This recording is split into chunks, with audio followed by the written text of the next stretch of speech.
I am currently suspended from Instagram. Yes, for a second time. I just got suspended on Instagram again. And I was gonna do an update all about how I got this resolved and what I learned from Instagram. But no joke, I am currently suspended from on Instagram right now. So this is wild. This is gonna be quite the show. I can just tell you that right now. So a couple things you should know just from the get-go. Yes, I just got alerted that I've been suspended from Instagram a second time with the Sewing Report account. Plus, my husband is currently trying to fix our air conditioning. So as I'm coming to you from this sewing studio in Florida, we do not have air conditioning, and it is 84 degrees in here. Yes, it's 84 degrees in here. So this might be kind of a sweaty episode. So buckle in. I'm Jen with Sewing Report Live.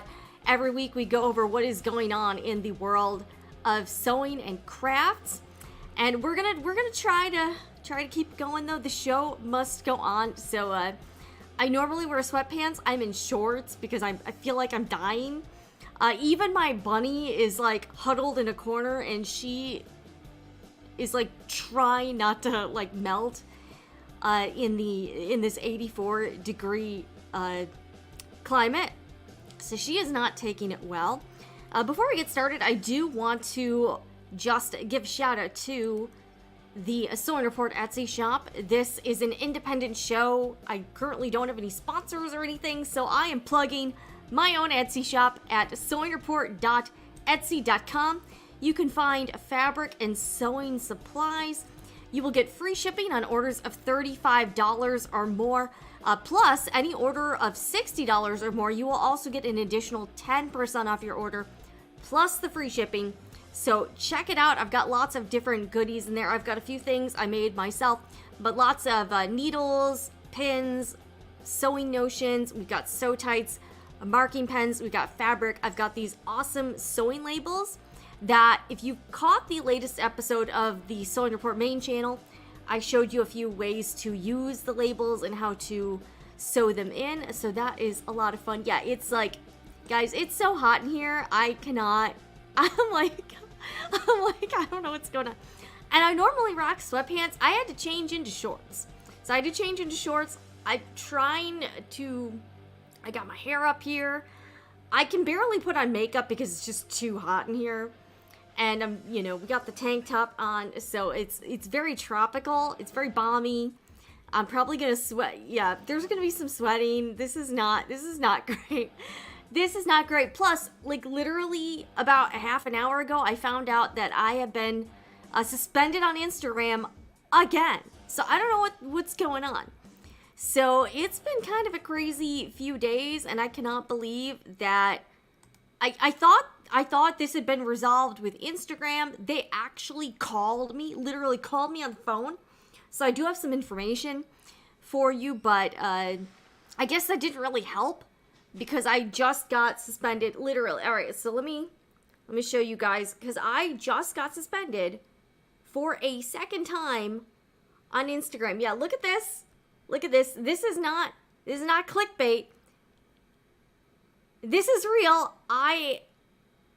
So around 5:30, so about a half an hour ago, I was checking Instagram, and I noticed I'd been suspended again. So I'm going to tell you everything I learned from somebody who works at Instagram. And yeah, I don't know. So I got the notification. So what happens is you get like this notice here, I'll show you guys. You get a notice basically saying you've been suspended, and there's a blue appeal button. And what's interesting is that when you click the appeal button, I was expecting there to be some sort of form to fill out, or you to be able to like write out some sort of appeal, but there's nothing. You just hit the appeal button, and then it's like, okay, and then you get the notice I'm getting now where it's like, what happens next? We'll take another look at your account. Here, and I'll bring this up. If we find your account, all right, we'll bring this up so you can see for yourself Yeah, check this. Okay, sorry, I'm trying to make this kind of big. Okay. Yeah, it says, we'll take another look at your account. If we find your account does follow our community guidelines, you'll be able to use Instagram again. If we find your account doesn't follow our community guidelines, it will be permanently disabled and you won't be able to appeal again. I mean, that's kind of terrifying. Like, what? And you've probably seen my Instagram account if you follow me at Sewing Report. Like, for real, this is probably one of the least problematic Instagram accounts you could possibly have. It is a sewing account. I post original content, stuff I'm making. It's my own. I own the copyright for it, so there really shouldn't be any issues with that. It's definitely not really controversial content. It's family friendly. It's advertiser friendly. There's, it's safe for all audiences. So I don't really know. Yeah, I'm just like, and I've had that account since 2016. So I've had that Instagram account for 8 years, and I've never had any issues up until Thursday. So Thursday, I got suspended. The same thing happened. All of a sudden, I just got this notice saying my account was suspended, and like nobody can look at it. You can't do anything. But I tried to look into it, and it seemed like I was not the only one having these problems, because I was looking on like Reddit and Twitter and some other places and just searching online. And it does seem like this is becoming pretty common among accounts of all different types. So not just my type of account, but like any random account. And a lot of people, so here's the thing. A lot of people do use Instagram for personal reasons, just for fun. You want to connect with friends. But a lot of people use Instagram for business.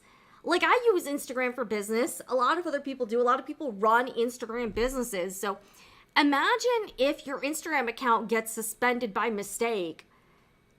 That shuts down your business. So I was pretty, like, even though Instagram is really not my quote-unquote main platform, it's still pretty terrifying to have your Instagram account be suspended.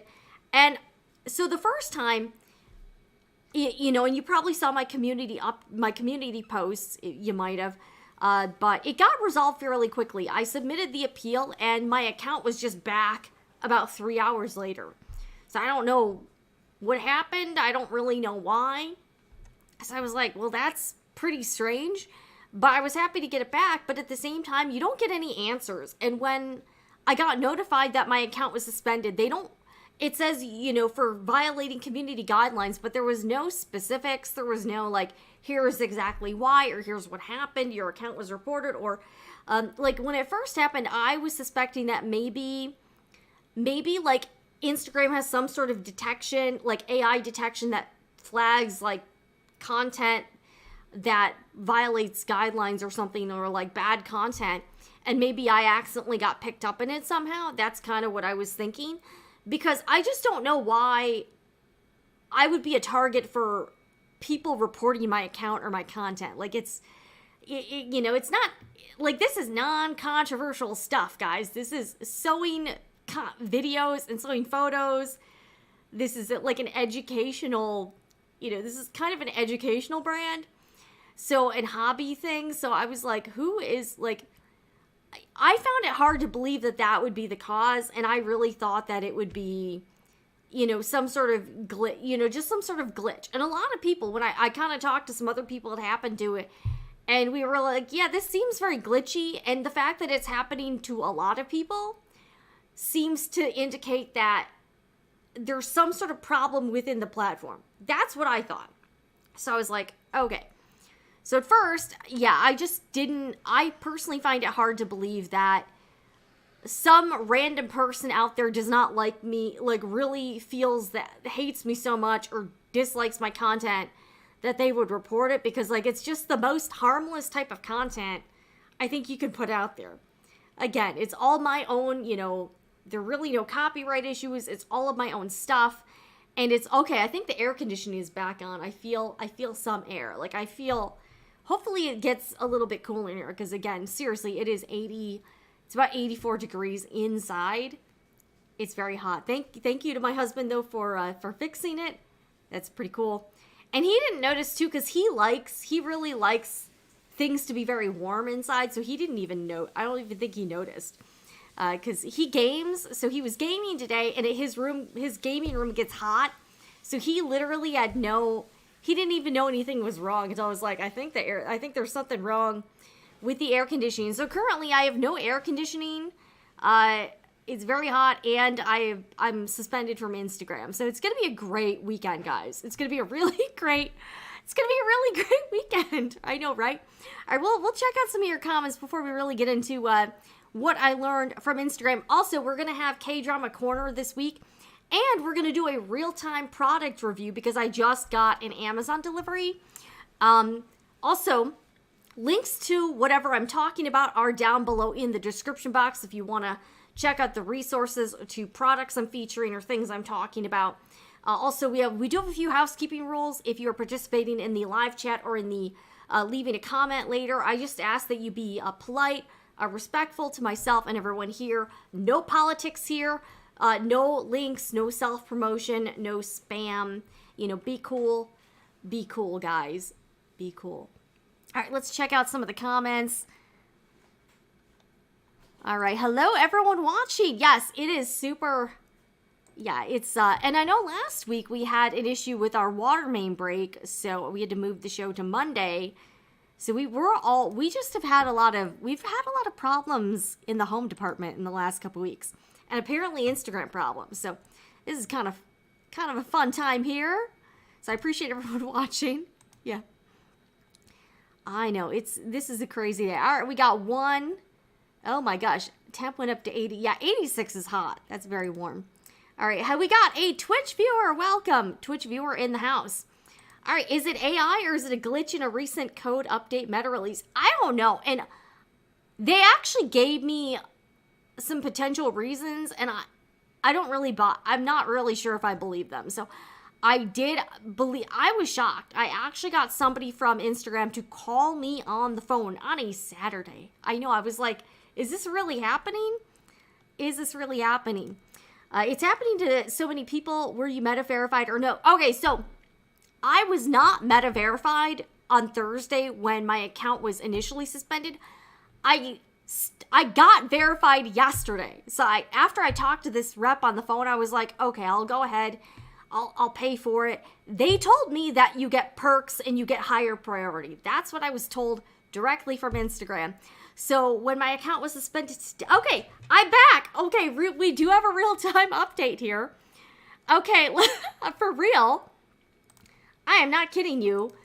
Apparently, I am back. All right, so this, I guess, only took a few minutes to resolve. This must be some sort of mistake. So, okay, it took about 45 minutes to resolve.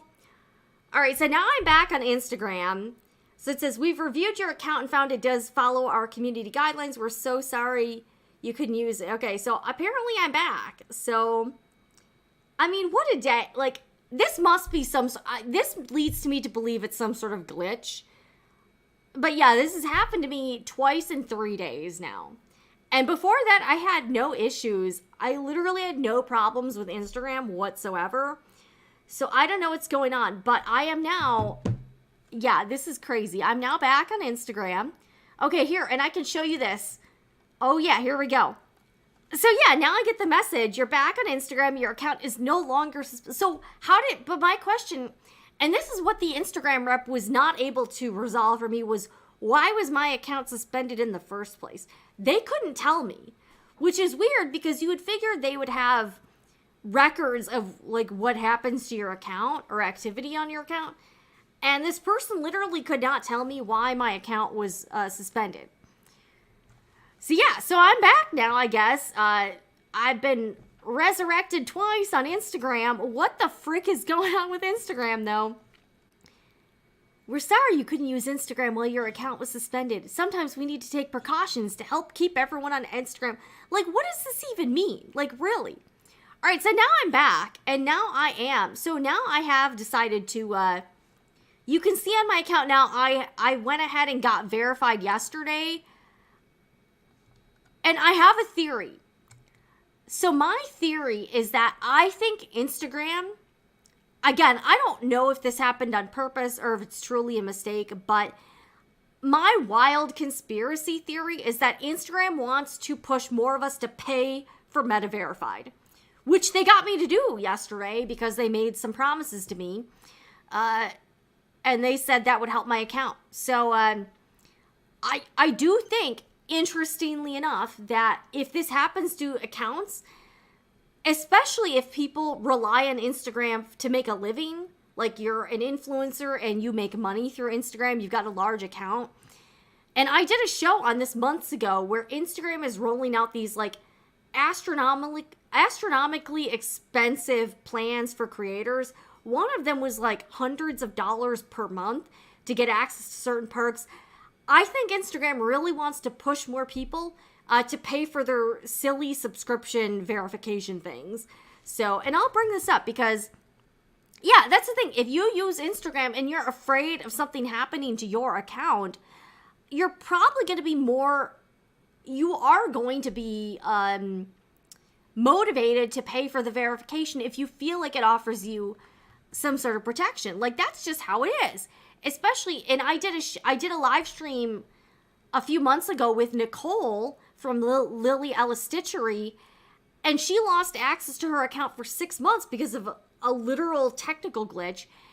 And she actually had a lot of negative financial ramifications from that mistake, and she wasn't able to get her account back until someone with Meta reached out to her. So, I mean, that's just super insane. Okay, I think the air conditioning is back. It's starting to feel like, guys, I'm so warm right now, and I'm not even normally, and we keep our house kind of warm we keep our house around 78, but 84 right now is a little bit, like, this is a little bit much. So my theory is that Meta is trying to get more people to pay for these subscriptions, and I'm going to find this Instagram, the pay plans, because the prices are crazy. The prices are just kind of insane.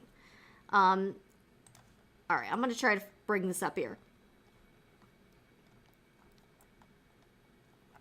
All right, I'm trying to find,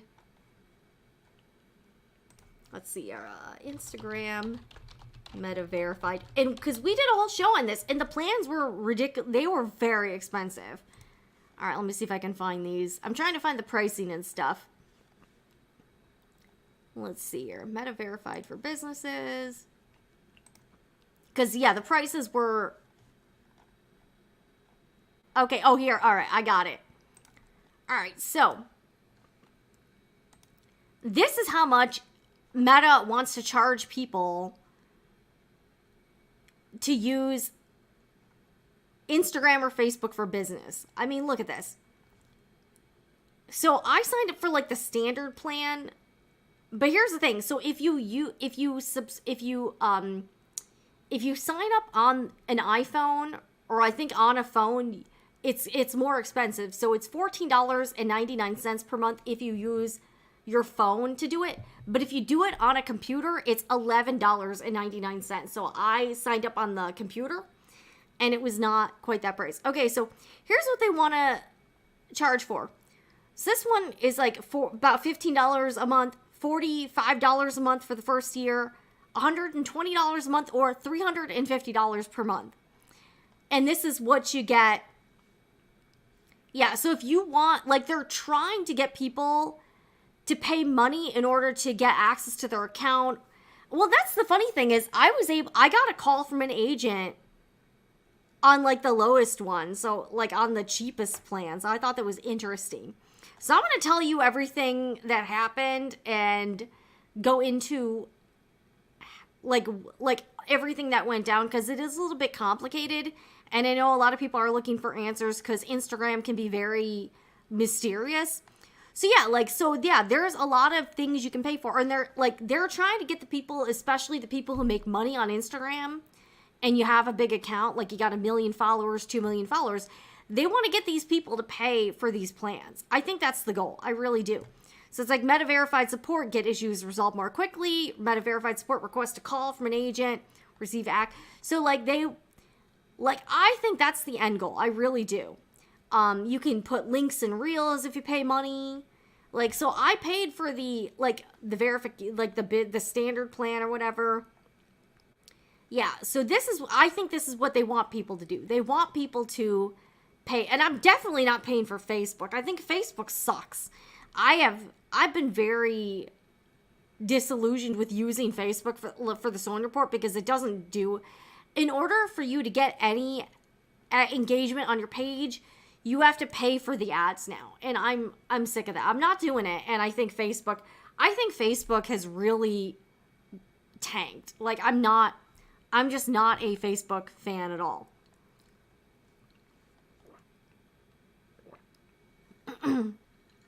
Yeah. Glad you're back. Paying for Meta Verified is the first thing I thought of when you said how quick you came back on after you paid for it. Very suspicious. And the rep did tell me directly, they prioritize the people who pay.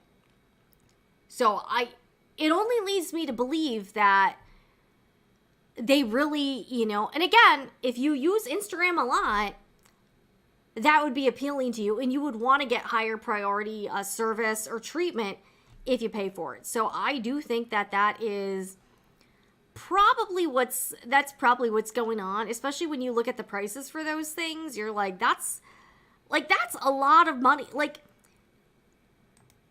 again, I think if you're making tons, like if you're a huge creator or a huge business on Instagram, like you're like a brand or you're, Mr. Beast, paying the $4,200 per year, you would just do, because that's the cost of doing business. It's a write-off, so it's a business expense. So that's something you could do without much trouble. It's like the little people. Well, that's the thing, and that's what I pointed out during the show we did on this, is that if they're going to give the most reach on Facebook and Instagram to people who pay the most money, that's going to affect the content that we see as users, because it's like you'll get the most reach if you have the most expensive plan. So that really means that the people, it's like pay to play at this point. If you want to actually get seen, actually get your content looked at, we're going to see more and more of the larger accounts that can afford to pay, instead of these smaller accounts that don't pay for the check mark, that don't pay for those plans. I mean, I can't even, no matter what they say, I can't see how that would not be the case. If they're promising those creators the biggest boost, highest priority in the algorithm, like, I just don't understand how they could be like, oh no, the little people will still get reach. I just don't see how that's possible. So last night I did sign up for Meta Verified for my I did not sign up for the Sewing Report Facebook account. That's like kind of a lost cause at this point. And I think that would be a total waste of money. We'll see. And again, Instagram is not my biggest platform. I only have about 11,000 followers there. So that's really small for an Instagram account. And I don't even use it that, I really don't generate an income from Instagram. So I don't know. So I'm going to explain everything that happened. Yes, I did pay. But and the other thing I want to share with you is that the reason I was able to get Instagram to call me on the phone and get some level of support is because I was paying on another account as well. So I would not have been, so yeah, if you want to talk to a rep directly, you do have to subscribe to Meta Verified. So I had already been paying for another account that's totally separate from the Sewing Report, and that's how I was able to get somebody to talk to me. And I was shocked. I was literally shocked. So I was like, okay. I have never found anything offensive about your IG posts. I know, right? It's like I'm not saying my content is boring, but from a like content safety standpoint, it's boring. It's sewing content. Yeah, I love your channel and your IG account. Thank you. Yeah, this is crazy. This whole thing is just wild. So they want us to pay them to protect us from them. Sounds like racketeer. Yeah, that's the thing. I still at this point think that it's a platform glitch that is causing my suspensions. They gave me a different explanation, and I'm going to tell you right now, I don't really believe it. Like, I just don't. I really don't. Yeah, I do not. Totally equality is not there. Okay, so let's kind of rewind. So my account was suspended on Thursday night. It was actually around the same time. Like, I think I think it happened around like 6 o'clock on Thursday, and it happened around 5:30 p.m. tonight. So my account was suspended. I was like, this is strange. So I clicked that appeal button, and then about 3 hours later, I was back. So I was like, this is very bizarre. So I have another Instagram account. It's completely unrelated to this brand, but it's about like handbags and fashion. And a lot of people in that particular space, because the content tends to be very brand specific, like talking about Coach or talking about Louis Vuitton or talking about like Gucci or whatever. A lot of people are having problems having accounts in that particular community. A lot of people have had their accounts suspended, or they've had a lot of problems with accounts focusing on certain brands. So for that account, I decided to get verified, and I got verified. I got that one verified in like February. So, and because I had certain posts taken down. When I'd mentioned certain brands or posted pictures of handbags, I had posts removed for like, it was for like trade, basically it was for like alleged trademark infringement. Like the photos were mine, but it was because I was, like they had like, logos in it and stuff in the photos and stuff. And a lot of people were having very similar issues.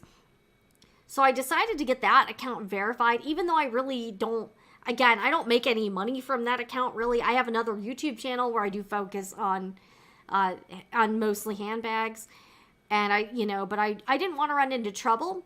And I had heard some hit or miss things from other people in that space who had gotten verification. So the downside, and I've heard this from quite a few different people who have had accounts suspended, they told me that it's kind of BS that Instagram is like, you'll get access to like one-on-one customer support or heightened customer support.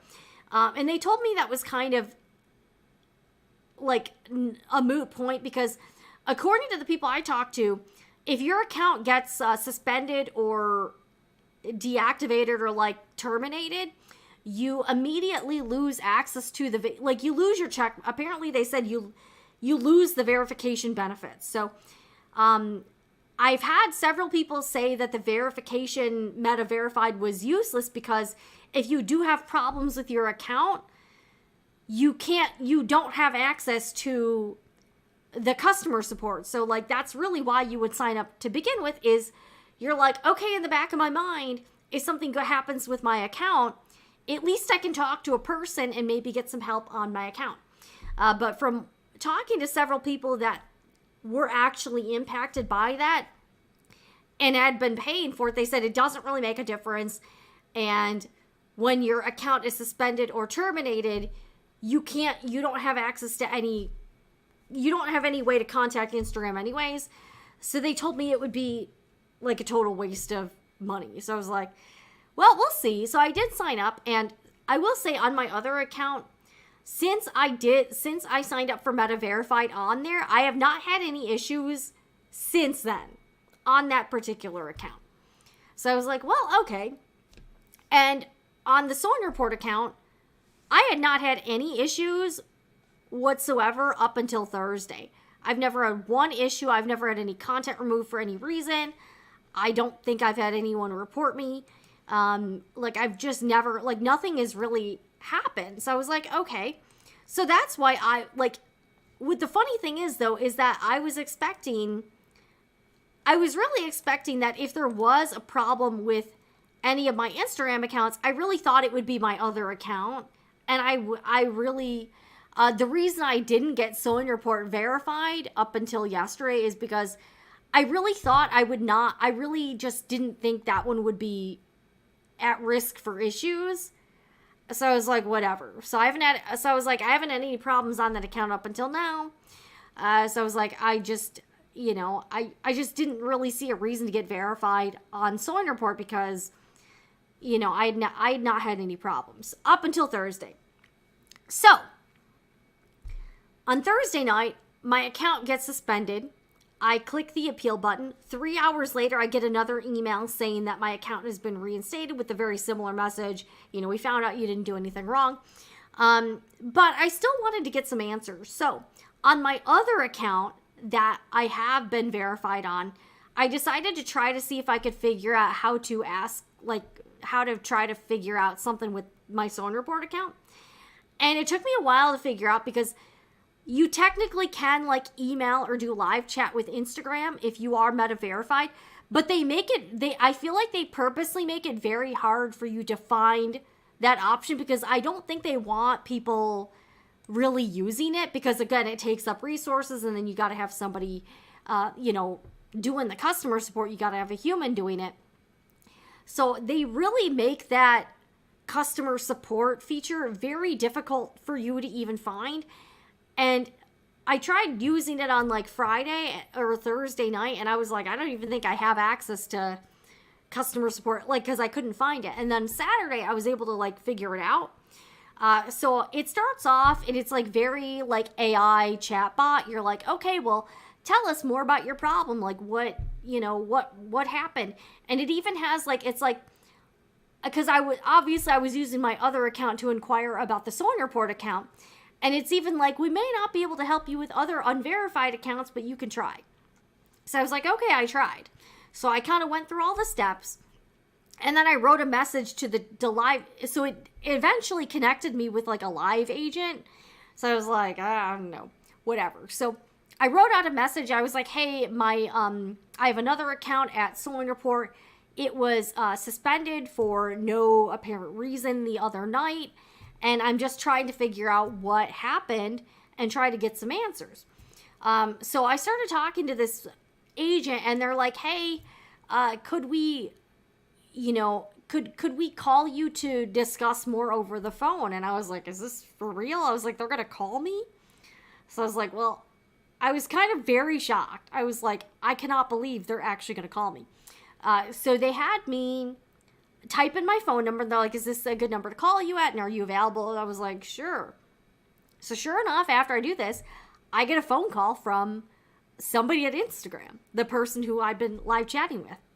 So I was like, I got this person on the phone. I'm going to try to ask them as much as I possibly can to try to get some good information. So I'm going to share all that information with you right now. Okay, so let me bring up my notes here because I do have some notes about what the because I didn't want to record the call because there are some rules about consent. So I decided to just take notes about what happened on the phone call. So, all right, so I will say this, the person I spoke with on the phone, I just want to kind of preface this and give you some context. They were very nice. The Instagram representative sounded like a younger woman.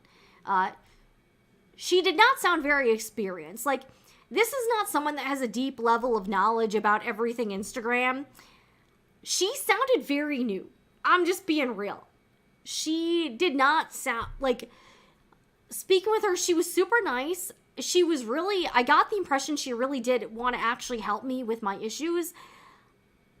But this was not someone that was high up. This was this is probably an entry level position. I don't know, maybe this person works remote. I have no idea. She sounded younger than 25, fresh out of college or wherever. And this is not someone that knew a lot. So she, again, very nice. I was very appreciative. So I didn't want to be a dick on the phone call or anything. So I was I kept thanking her and I was like, I know this is probably not something you can, you have any control of. And I get it. If you're talking to someone at the customer service level, this is not someone in a position of power that can make a lot of change. So I totally understand that. That being said, though, I feel like this person was given some canned answers to give me, and I'm not convinced that the information I was given is entirely accurate. So I just want to take this with a grain of salt because I certainly did. I found a lot of what she told me to be kind of hard to believe, but at the same time, this is not someone that is really in a position to have all the answers. And several times during the call, she had to put me on hold so she could go ask somebody else. And these were not like super complicated. Like, this wasn't anything like ridiculously complicated. So I was kind of like, okay. So they did sound like they were based in the United States. Like, I wasn't getting the vibe like this was a call center overseas somewhere. I definitely got the sense this was someone that they sounded American to me, just being real. And I'm surprised because when I looked at that meta, like, plan of the features you get a phone call from Meta was not on the tier I'm at. So I was really surprised that they actually called me on the phone. I was seriously shocked. I was just shocked. So yeah, I'm really surprised. Okay, so when I first got on the phone, they're like, hey, just to let you know, we really need to keep these phone calls to about 15 minutes. So I was like, okay, I completely understand. I'm going to try not to take up too much of your time. I think the call went a bit longer. It felt like it was about 25 minutes. But I think that's because, I think she gave me more time because she kept having to put me on hold to like ask other people like what I was asking about. So, okay. Okay, so I was kind of like, look, I don't know what's going on. I had explained to her, I was like, look, I've been on Instagram for 8 years, no issues. Like, what is going on? Because I'm a bit concerned, as a content creator, that a platform I rely on could just be this flippant about suspending accounts that haven't done anything wrong and was a mistake. So, this rep told me that, quote unquote, this is a common issue, and that possibly your account was reported by a user. That's what I was literally told by this person. And quote unquote, Meta is doing its best to work on improving the system. So that's kind of how things got started. They told me this was a very common problem. And I was like, so why is this happening? Like, I've never had any issues, and to just have this happen out of the blue is just deeply concerning to me. So they told me that this is likely the reason. And this is what I really have a hard time believing. So they told me that my issue is that I need to be reviewing my account, my followers, for potential spammers and scammers, and that this is a common issue, and that she kind of led me to believe that a lot of the people that are encountering this issue, the root cause is other sketchy accounts reporting the content or reporting accounts. That's what I was told directly by Meta. And they said that they sent me links to these 2 pages. So they told me I should do this.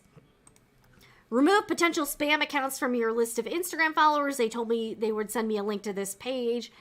And that I need to remove all potential spam accounts, adjust my spam filter. So they told me that I should be doing this, which I probably will. And what I was told is that, I'm not joking, they said there are other accounts that they want to try to get rid of legitimate accounts so that they can steal their content or run scams. I'm not joking. That's what I was told directly. That they're trying to like get real accounts banned or suspended so that they can steal content from those accounts and use as them. That's what I was told. I was like, that sounds really weird. The other thing that she told me to do, okay, and she also sent me this link that I need to be managing I need to get rid of unwanted followers. So it's like how to remove flagged accounts that already follow you. So she told me I should be doing this. So how to review incoming followers from flagged accounts, how to turn off automatic filtering. So she directed me to go through my account and try to remove suspicious accounts, which it's not bad advice. Like, I probably should be doing this. I've never done this. Do I really believe that this was the reason for my 2 now random suspensions on Instagram? Not really. Like, it just doesn't make any sense. I find that hard to believe. I still really do suspect that it's probably more an issue with Instagram, the platform, and they don't really want to say that. They want to try to blame like bad actors or sketchy accounts on the platform. It's easier to do that, and it shifts the blame off of Instagram/Meta, and they can throw, bad actors on the platform under the bus instead. Sort of it's like the fall guy. They're trying to find a fall guy. So I don't know. I really just found that explanation very implausible. But that's what I was told. That's literally what I was told by Instagram.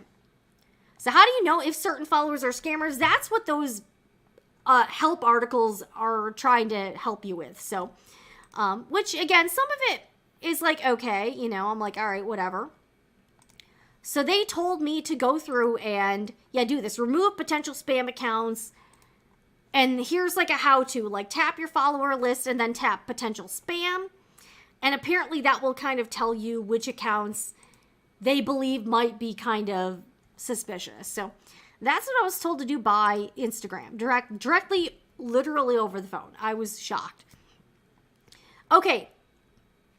So she said she was going to send me some help docs to help this prevent from happening. She claimed it's probably not false flagging content via AI, which I really think that would be a much more plausible explanation to me, because that's what I suspect was happening to my content on that other account with the handbags. So I was like, yeah, okay. Okay. So, yeah. And here's the other big thing that I asked. Because some other users had told me that having the verification is kind of useless if you get suspended or banned, because then you don't have access to those tools anymore. I asked her that. I was like, look, I would be, I would potentially be interested in signing up for Meta Verified and paying for it, but if I don't have access to those tools when I really need them, isn't that kind of useless? And she's like, yeah, I totally understand what you mean. So I was like, well, then what do you do? What do you do if that happens? Because the only reason I got you on the phone now is because I happen to have Meta Verified on my other account, but not the affected account. So that's where, like, it's like, okay, so it's like, do you have to have like 2 accounts verified? So if one goes down, which is kind of what I did, you have access to those support tools from your other account, which kind of is why I'm doing it now, is sort of like a fail-safe. So right now I have 2 accounts Meta Verified, and that's the thing. Like, if one of them goes down, I can use the other account to contact support. But I wouldn't be able to do it on my verified account, on the account that's affected.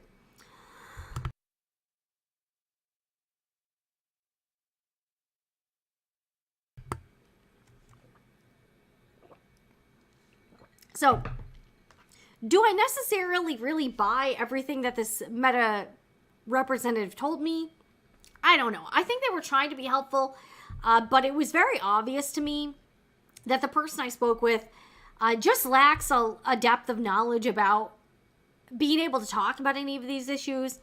But they did tell me this. I said, well, what do I do if my affected account goes down? How do I contact anyone at Instagram, even though I'm paying for Meta Verified?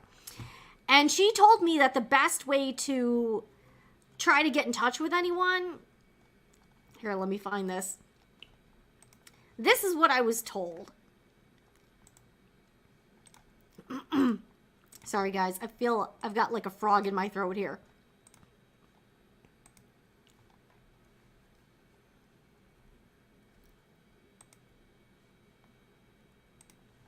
All right, so I was told that if something happens to my account, I need to go to the website. And by the way, this is linked down below in the description box. They said I need to go to Instagram.com/hacked. And they said there should be a form, like you'll get like a form, request Instagram support. Here's the deal though. When the Sewing Report account was just suspended like an hour ago, I don't have access to this page at all. It it takes you just to the page like you've been suspended. So I don't know if this would be helpful. You'd have to do this on like another account or when you're not logged in. But you can see here is the request Instagram account. Let's see, like my account was disabled. Let's see what happens if you click next. Okay, my account okay, so let's see what happens if you click through this. But when my account was suspended, I couldn't even get to this page. So if this does, okay, so here's what happens. And when I had talked to Nicole from Lily Ellis Stitchery several months back, she literally couldn't do anything. So yeah, she said it just takes you around and around in a circle. And she was never able to do anything about it. So like, that's kind of, you know, that's kind of disturbing, you know, like if you're unable to access your account. She just said it takes you around. Yeah, so literally, look, it just takes you around in a circle, and you're never able to actually get anywhere. So this advice that the rep gave me doesn't seem very helpful. Like, yeah, if you click on it, you really just can't. Yeah, it really doesn't give you a way to contact Instagram. So this is kind of not helpful. And by the way, at first, I'm not joking. At first, she gave me like she's like, I'm going to give you an email address. And I was like, oh, what's the email address? And she's like, oh, wait, never mind. She's like, just go to Instagram.com/hacked. But as you can see here, when you go to Instagram.com/hacked, there's still no way to contact Instagram. Yeah, like there's no way to contact them. So this is not helpful. So that's what they told me. But this is like not, yeah, there's really no, this is not helpful at all. So this information that the rep gave me directly is just like not, yeah, this isn't going to do anything for you if you go here. But that's what I was told, is that I need to do this. So yeah, like what happens? Okay, so community guidelines, maybe disabled. Yeah, like you can't, there's no way to contact Instagram from this page. So that's like really unhelpful. So yeah, so that's what they told me. I'm still shocked. And that's why after I talked to them on the phone, I was like, well, I guess I'll sign up. If they're willing to talk to you on the, like the fact that they did talk to me on the phone was kind of big to begin with. So I was like, well, I'll give it a shot, you know, see if it helps. I don't know. Obviously it's not really going to help. It didn't help me today because I got verified yesterday and my account was suspended again today. So I'm just like, this is crazy. I mean, this is crazy. Maybe Joanne's or Cricket reported, dude, that would be next level petty. But yeah, maybe they definitely don't. I don't think the brother people are a fan of me either. So I'm like, yeah. So yeah, on my IG account, they marked 37 followers. Then I would get rid of them. Yeah, then get rid of them, I guess. If you think that. Yeah, my account's never been hacked or anything. But yeah, I just found that explanation that like bad faith actors are reporting my account or my content. I'm not really sure I believe that.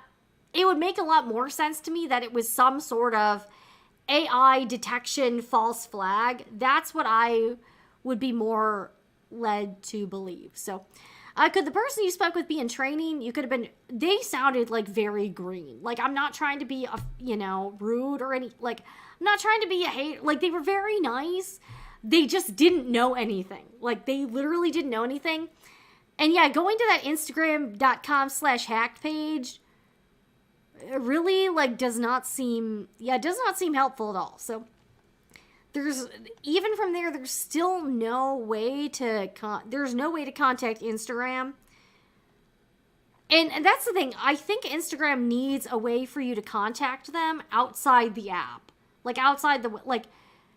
Because yeah, right now it doesn't seem like that exists. And if you are paying for Meta Verified and your account gets suspended, you literally can't use those support tools you're paying for to contact Instagram. And I told the rep, I was like, could you pass this along? Because right now you can't. Like, there's no way to contact Instagram unless you're doing it from another account that you're also paying for verification for.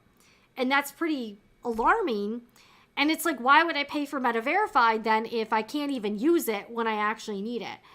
And that's the thing, like if you're going to pay for Meta Verified, one of the big factors is probably that they tell you that you're going to have access to customer support. And if you don't have access to customer support when you're suspended or banned, then why pay for it to begin with? So maybe I'm a sucker. I am now paying the $11.99 per month.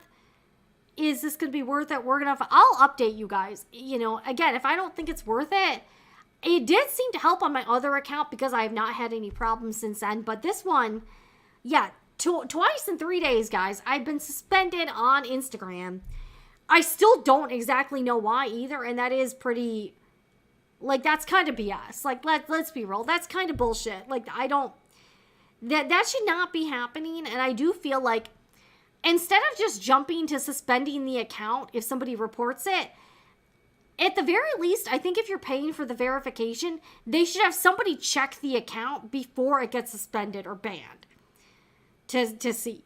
Like, that would be a great service, and then they wouldn't need the chat support because you wouldn't be suspending all the accounts unnecessarily. So I still do not know why I was suspended, but I've now been suspended twice on Instagram on the sewing report in 3 days. And prior to that, 8 years, it's been over 8 years, no problems. And I get suspended twice in a few days. Like, what is going on here? So, what is going on? So, I don't know. This is true. I've seen some YouTube content creators say the only way they can get in contact with YouTube is via X, Twitter, when their account is. But yeah, there's no way. And I'm not saying like all of these platforms have problems like this. So it's not like Instagram is the only one.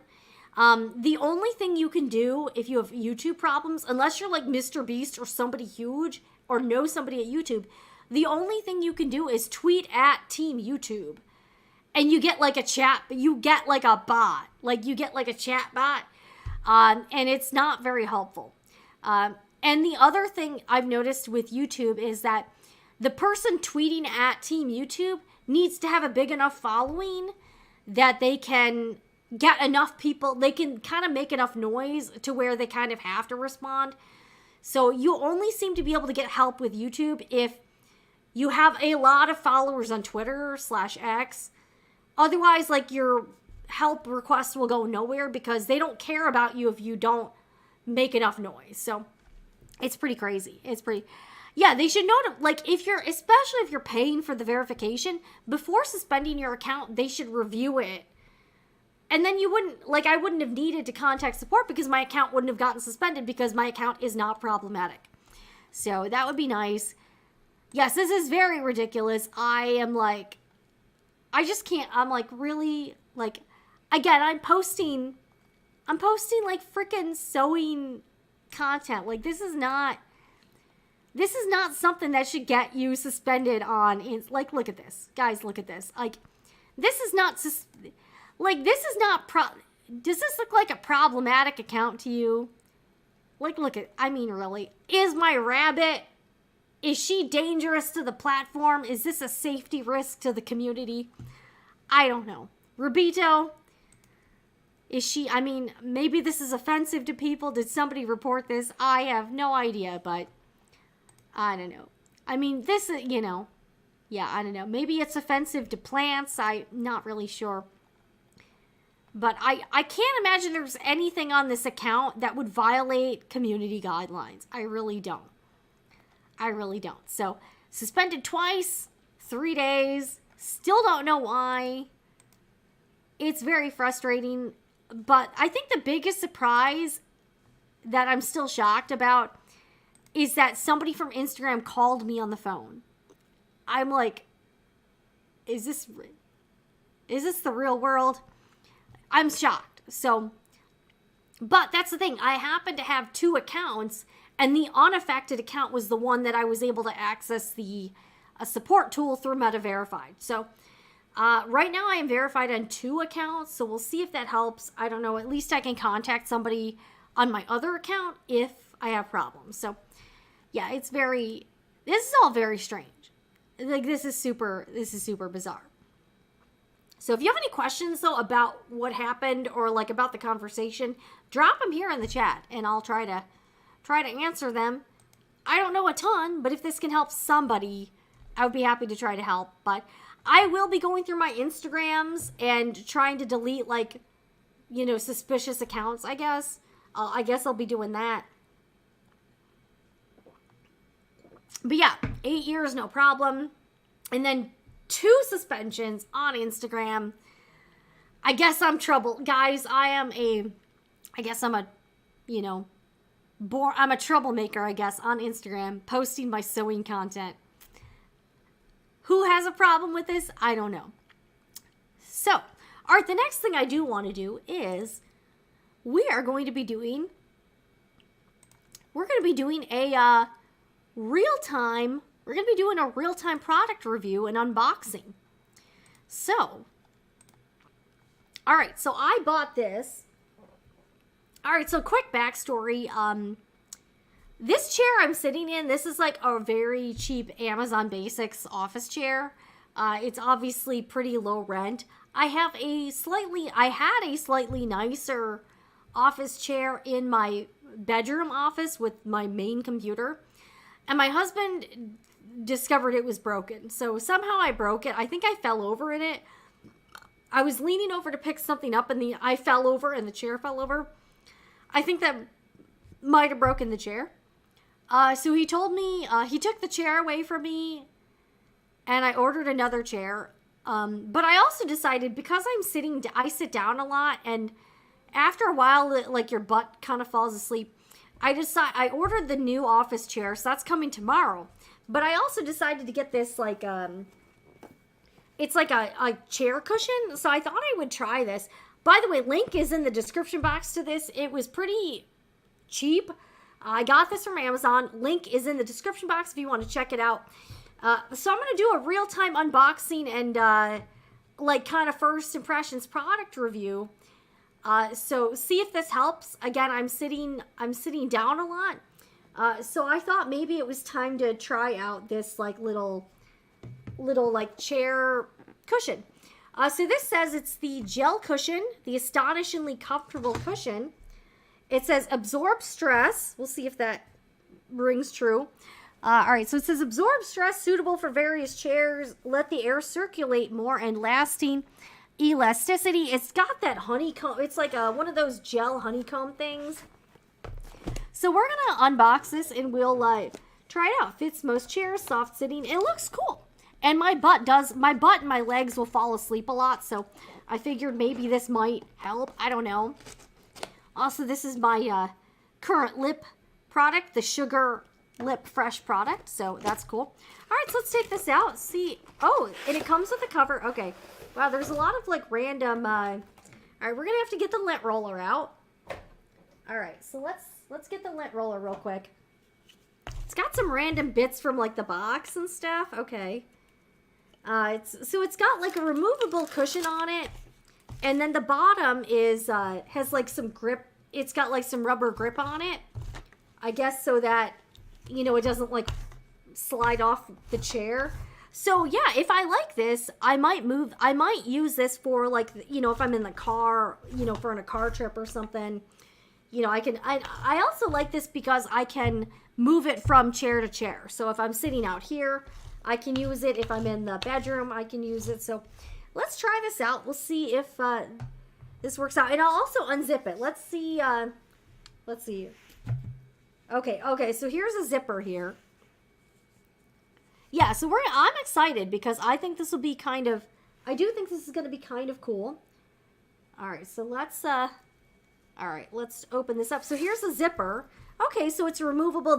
I will say this material is very thin. So it's, yeah. But here's what the cushion looks like. Okay. All right, it's a little bit broken. I mean, all right, here's what it looks like. If you want to see it up close.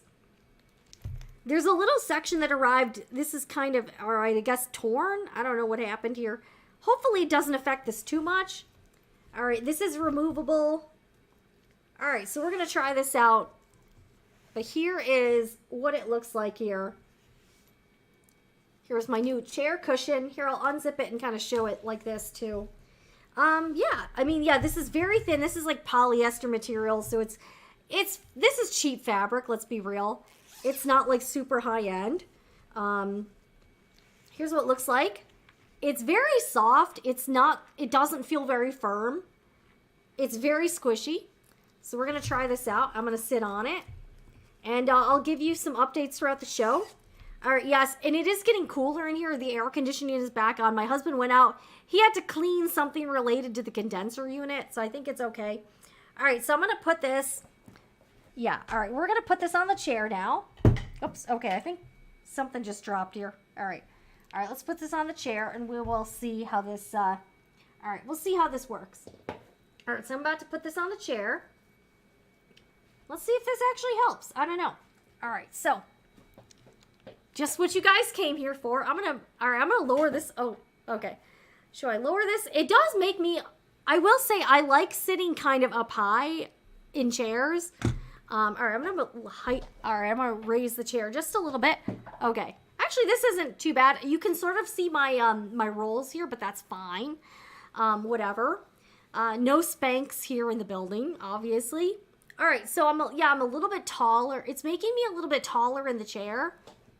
It's kind of, all right, first impressions, it's sort of comfy. We'll see. And it's not shifting around. So yeah, this says it'll promote like air circulation and stuff. So yeah, if you do need like some sort of cushion for your sewing room, your sewing chair, and okay, there's some paper there. You know, this isn't a bad option. I've seen those, like, what is it, the purple, I think it's called Purple brand or something, and those were really expensive. I've looked at those before, but I didn't want to pay that much money. So this was like under $20 on Amazon, and I was like, I'll give this a shot. So I'm going to put this on my new office chair when it arrives. So far this feels, it's kind of an interesting feeling to get used to. Like, you can kind of feel all the honeycombs in your butt. Sorry, this is TMI, but it's not bad so far. So far, I think this is fine. So if this can make sitting more comfortable, yeah, I mean, okay, it's not bad. So far, I would say, yeah, if this can stop my legs from falling asleep and stuff, I would be cool with this. So, yeah, just the first impressions of the, let's see, what is this? The astonishingly comfortable cushion.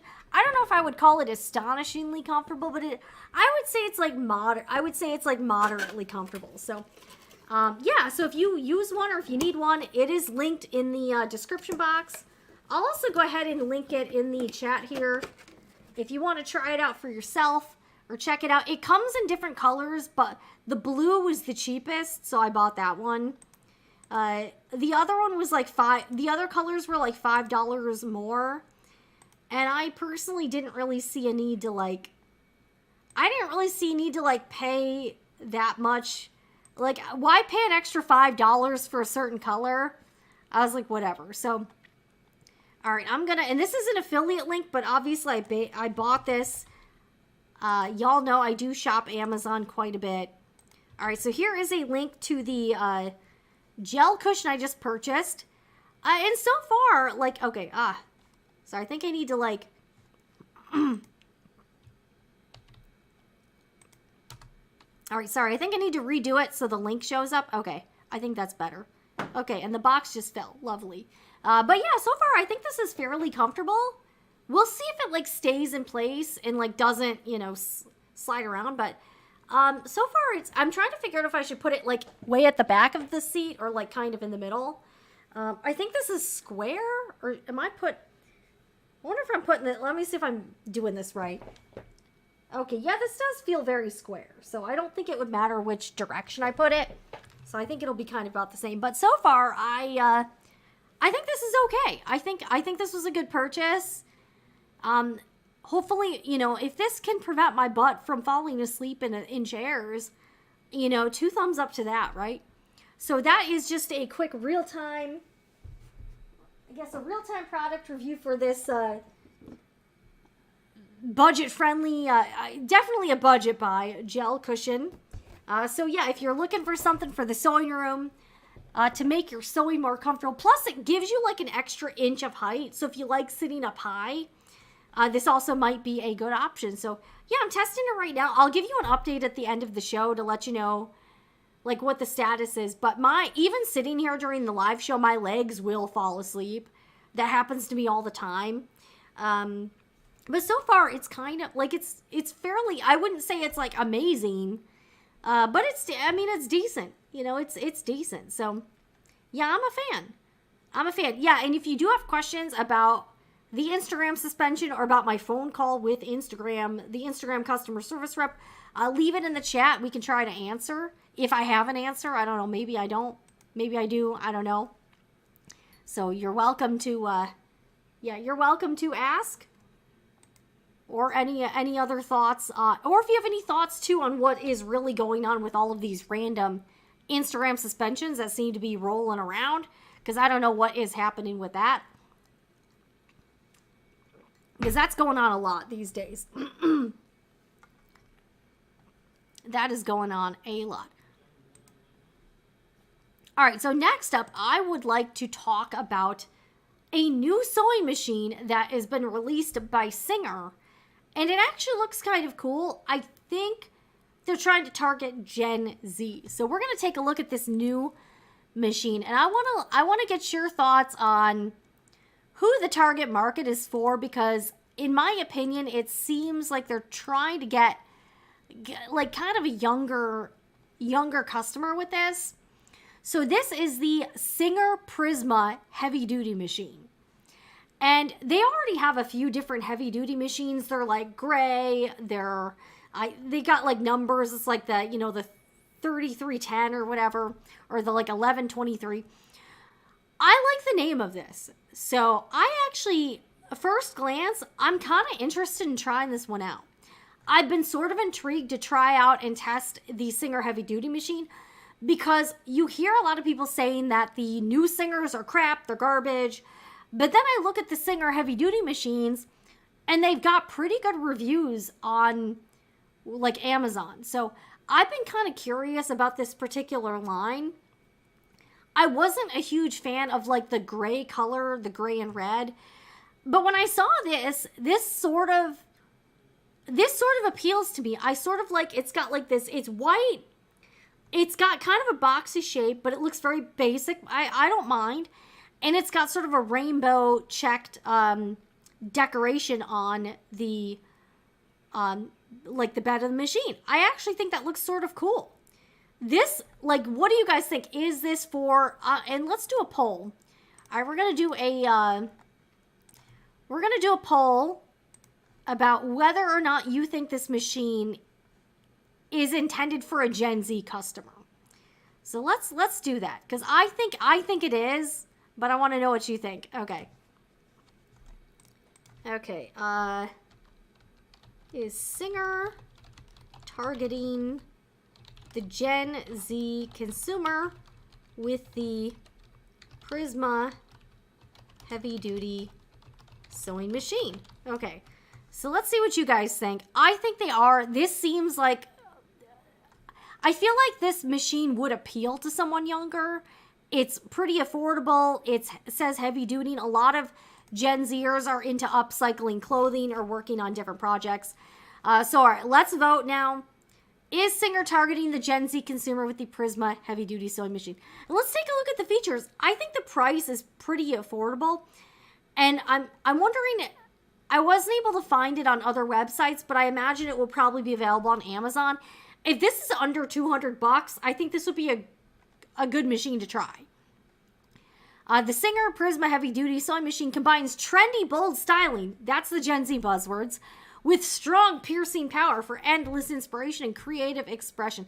Now, this machine does have 25-year warranty coverage on certain aspects, not all of it, but I believe on like the metal frame, which is nice.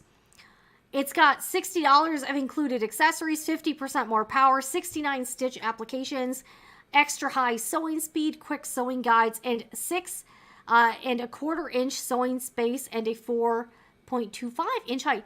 I think this is a pretty good basic sewing machine, and it's not computerized, so it's, you know, again, might not have some of the issues that comes with that. I think this actually looks like a cool machine. And look what it comes with. It comes with 4 different feet. It comes with an edge quilting guide. It comes with needles, bobbins, spool caps. So a lot of stuff to get started. I think this is a cool, like, I'm kind of tempted to buy this to try out for the sewing report. I really am. Especially if I could find it for like, if I can find it for like 160, 170 bucks, I would be sold to try this out.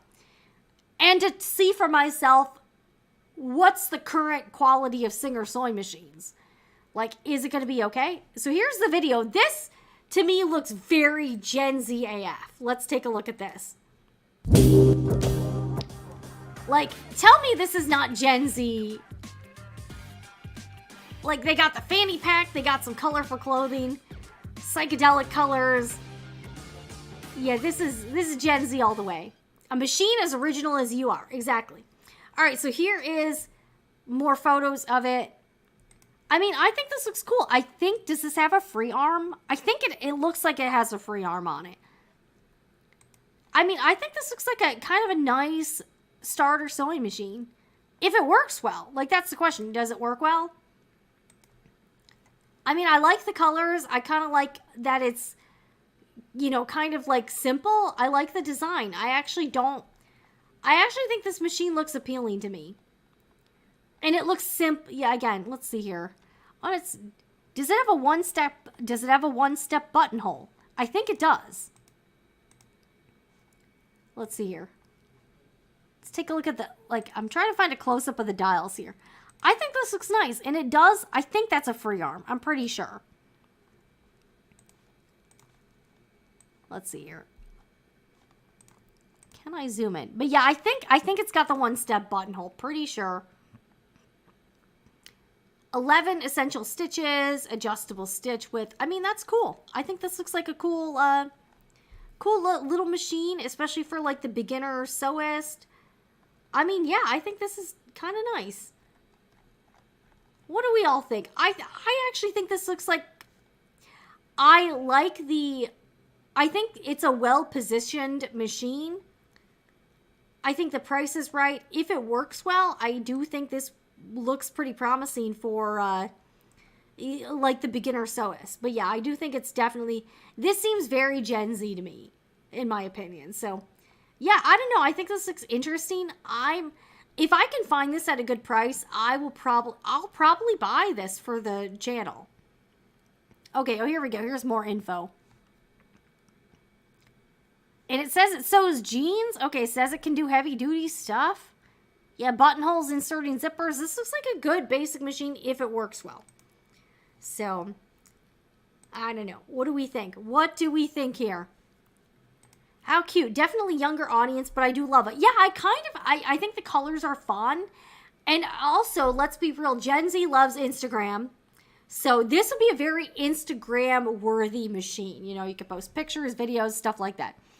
As a bona fide Gen Xer, takes me back to the 80s Vans. Yeah, you kind of feel, it's like got kind of a nostalgic appeal to it. Like, I like the colors. I like the colors. Yeah, so a lot of people say it reminds you of Vans from the early 2000s. I would totally agree. Yeah, definitely Vans. Was this the speed motor? Let's check out the, all right, we'll check it out, Denise. Yeah, oh my, this is the 80s for the second time around. I think this looks like a cool little machine, you know, for like, you know, someone who wants to get into sewing. Okay, sew at speeds up to 1,000 stitches per minute. That's really fast. Let me see if I can find info on the motor. Let's see here. Where are the, okay. Full metal frame, that's nice. It's got the drop feed, so you can do free motion stuff. Okay, thread painting? All right. This looks like it's got a nice, okay, it's got the 4-step buttonhole. Okay, so it's not 1 step, but it does have a 4-step buttonhole. I mean, that's respectable. Yeah, I might get this to do some tutorials. I want to get more Gen Z viewers. I want younger, like, that's part of the reason why I do the channel, is because I want younger people to try out sewing. Okay, so here's, I don't know. I'm not real technical. 0.7 amps, 84 watts, 120 volts. Okay. Not really sure about the mode. Okay, machine documents. Let's see. Alright, that's not super helpful. And here's the warranty info. I mean, the warranty's not bad. Like, for this price, it's not bad. So it's got... Let's see, where is the... So basically... I think it typically means that, like, I think it, like, the electronics are covered for, like, 1 year. Other stuff's covered for 5 years. And then, like, the basic frame is covered for, like, 25 years. So the 25-year warranty... It is kind of limited, but I'm surprised it comes... I mean, for it to come on a machine that's like $200, I'm not gonna... You know, I wouldn't complain about that. Yeah, here we go. So let's share this tab. So this is the Singer warranty info. So yeah, so it's like... So the 25-year warranty is for the product frame. 2-year warranty on electrical parts. 90-day warranty on mechanical parts and adjustments. So, I mean, I think that's fair. I wouldn't, you know, I wouldn't be too picky on a machine that's like $200. So, I don't know. I think it looks cool. All right, so far, 87% of you think that Singer is trying to target the Gen Z consumer. All right, my husband's coming out to... Yes, it is getting cooler in here. So, I don't think it's 84 degrees in here anymore. Thank goodness. So, yeah, let me know what you think about the Singer Prisma. And by the way, I like the name. I actually think the name of this sewing machine is, like, kind of cool. Like, I'm like, okay, the Singer Prisma. It's easy to remember. It's not cringe. It's way better than the Brothers Sketch. Like, the Brothers Sketch name, I'm sorry. I'm just not there. So, I actually think Singer, I really kind of want to try out this machine. That might be, like, I know I still haven't opened up my Ditto sewing pattern projector, which I still need to do. But I am very tempted to pick up this, I'll have to sell my brother's CS7000i, or here's the thing, I'm going to need to start, like, selling some of my machines because I have too many. But I'm really curious to try out the Singer Prisma and test it out. And I've never purchased a modern Singer machine. So that would be, like, my test. Like, are they as bad as people say, or are they, like, I feel like Singer has been kind of gotten a bad rap with the new machines. And I want to know for myself, are the new Singer machines worth trying out? Or are they, like, I've had a lot of people say they're garbage, and I don't know. And by the way, none of this stuff here is sponsored. I do not do sewing machine sponsorships. I don't really accept free stuff from them. So I pay for everything I review, so that you know for sure that these reviews are legit. So if I do this, I would be paying for it myself. The Singer would have absolutely no input. So I think that might be the next machine I purchase to try out, because I think it looks cool. I imagine they probably sell a walking foot add-on that I can get, because you all know me, I need to get a walking foot for my machine. That is for sure. But yeah, I actually think this machine I think it would appeal to a lot of people, and the price is not bad. So it's a fairly affordable machine that people can actually get. So, all right, let's take one more look at the Singer Prisma Heavy Duty Sewing Machine. Is it really heavy duty? I don't know. So if the price goes down, I might, like, wait a little bit to see if the price goes down a little bit more, or to see if I can get it. If I can buy this at under $200, I probably just will. So yeah, and the throat space on that I think is respectable. 6, so yeah, and will it sew jeans? I don't know, we'll see. See if I can use this. I think it's cute. Like, I really do think this is kind of a cute machine. The other thing is that I have actually never purchased a non-computerized home sewing machine before. So, I mean, I have a vintage Singer. I have the Juki that's a semi-industrial. But I've actually never purchased a sewing machine of this particular type, which is a home sewing machine that is not computerized. So, this would be my first time trying one out, but I think this looks pretty interesting. So, I'm intrigued. This might be my next purchase. Let me know, is this something you would be interested in seeing me try out and test out? Because I'm really, yeah, I'm curious. I'm really curious. Because I think this looks like a cool, like, little entry-level machine to try out. Plus, I was doing videos about the Brothers CS7000i, and they actually discontinued it. So, like, people can't even get that machine anymore. And I actually really do like to feature machines that are widely accessible.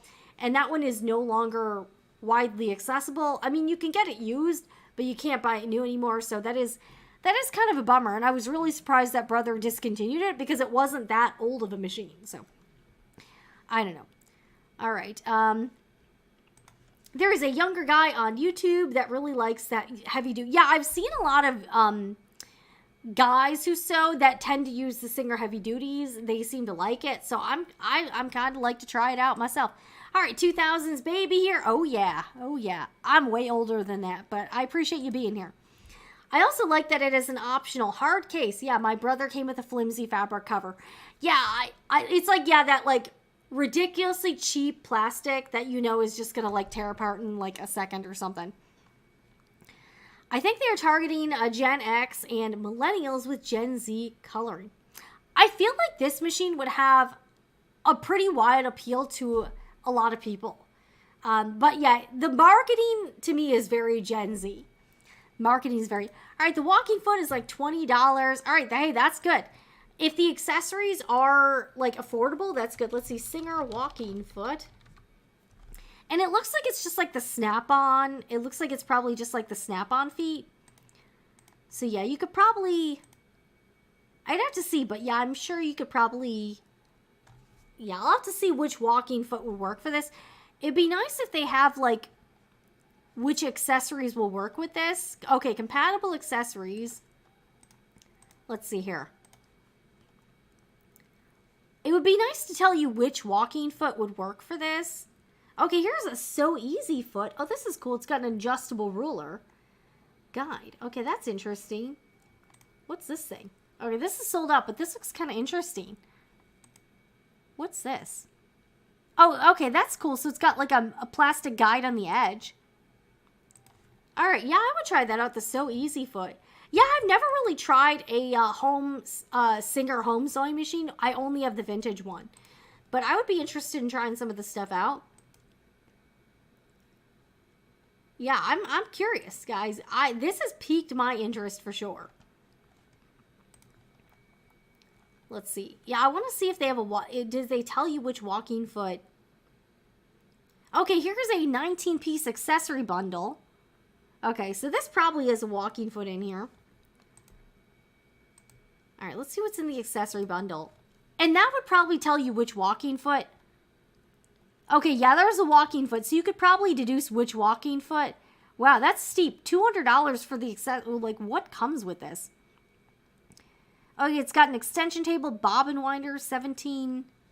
Like, what? What comes in this? Yeah, that definitely has a walking foot. Bobbin. That's a lot. I don't think I would need that much stuff. I didn't even know what all these are. And what's the big thing? Is that like a binding attachment? The huge metal thing? Like, what is that? Okay, so this at least gives you an idea of which walking foot you need to purchase. You just look at the picture here. We have the Singer even feed foot. So you could just get the model from there. I mean, yeah, I think this looks like a cool machine. Yeah, I do. I think this looks pretty cool. So that is the Singer Prisma heavy duty machine. That, like, guys, that may be my next sewing machine purchase to test out for the channel. That might be. I might have to do it. All right, the Prisma is cute. Yeah, it is. I kind of like it. And it would look great in, like, again, not to get all, like, Grammy, but it would look really cute in, like, videos and photos. Like, I think that's something that sewing machine makers should be thinking about, is will your stuff look cool in pictures? Like, I know that sounds shallow, but that's the way it is. For the price, it is known to be a little workhorse. I have a white 1409 from the 2000s. They are not bad. Yeah, like, I would be willing to try out this Singer. Oh, that looks like it has a ruffling foot. Yeah, is that what it is? I don't even know. But I think that machine actually looks pretty pretty interesting. I'm probably gonna try it. I'm probably gonna try it out. Okay, so if you're newer to this channel, I checked this out like 5 years. It was like 5 years ago. I actually got contacted by Craig Conover, his assistant. Like literally, you know, Craig Conover, the guy from the TV show Southern Charm, who has since gone on to do a lot of really cool things in the sewing and like home space with his business Sewing Down South, and he contacted me in like 2019. This video is on the channel. By the way, on the main channel. It didn't really get a lot of love at the time, but it is linked down below in the description box if you want to see it. Let me see. All right, I got to try to go back to this. All right, let me try to. But literally, 5 years ago, I actually interviewed Craig Conover from Southern Charm on the Sewing Report. And a lot of you guys probably don't even know that's on here. So this is the interview. Yeah, look at like, oh my gosh, look how low rent my webcam looks and everything. We've upgraded since then. But I interviewed Craig and he was super nice. He was so freaking nice. We talked a lot about his sewing and about his business and the TV show. And the reason I started talking about him is because a friend of mine had sent me a clip because he was sewing. His girlfriend and his friends were like so unsupportive. I was like kind of mad on his behalf. And he must have seen the clip. And I didn't even have that many subscribers. I think I had like 30. I might have had like 30 or 40,000 or something. I didn't have like that much of an audience at the time. But he actually did an interview with me, and he was so nice, by the way. So if you haven't checked it out, it is linked below if you want to see it. But I saw this past week that he did a new interview with Missouri Star Quilt Company. So if you want to check that out, it's also linked. I just thought this looked it looked really cool. So welcome to Homespun. I have not watched this yet. Okay, it looks like Craig still has kind of his... I like how Craig still remains kind of like, you know... He was a very humble guy, and he was super nice, and he did not have an ego. Like, I know sometimes... I've seen that some people think he's kind of a jerk, or whatever, or like shallow. I didn't find that at all about him. I thought he was very, very kind. And I did not... I really felt like the way he was portrayed on the show... was not at all like how he interacted with me. So he did an interview with Misty from Missouri Star Quilt this week. I'm probably going to check this out this week, but I just wanted to call this to your attention because Craig is a friend of the show. And I thought it was cool that he is doing stuff with Missouri Star Quilt Company. Again, he was so nice. Like, he was so incredibly nice.